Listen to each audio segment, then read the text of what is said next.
Well, 'tis the season to be jolly. Yes, it's the holiday season, and yes, the end of the year is just around the corner. And we all know that true Christmas spirit is in giving, in remembering those who are less privileged, those who are less fortunate. That's why it's also the time when nonprofits and charities step up their campaigns.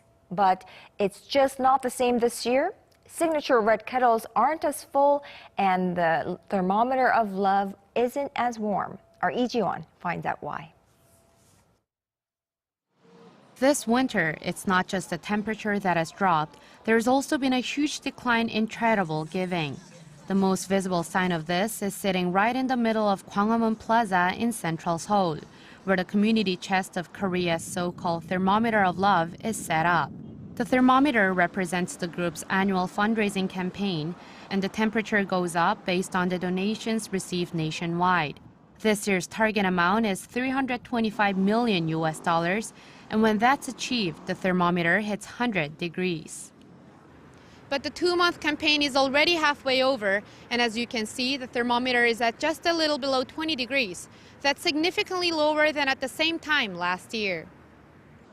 Data from the Community Chest of Korea shows that roughly $53.8 million had been donated as of mid-December.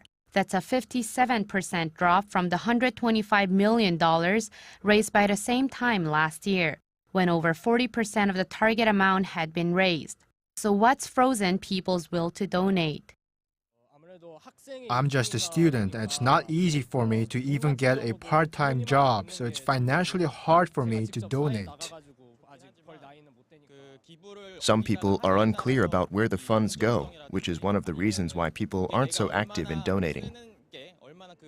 Experts point to the current political turmoil and economic slowdown as the main reasons for the decline in donations this year.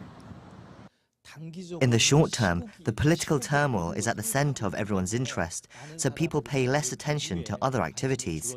But in the long run, it's the economic slowdown and societal issues, like the high youth and elderly unemployment rates, that cause people to save money rather than donate. The professor added that to boost donations, policies that facilitate charitable giving are needed, including more transparent management of nonprofits and public-private schemes to encourage more wealthy people to donate. Lee Jiwon, Arirang News.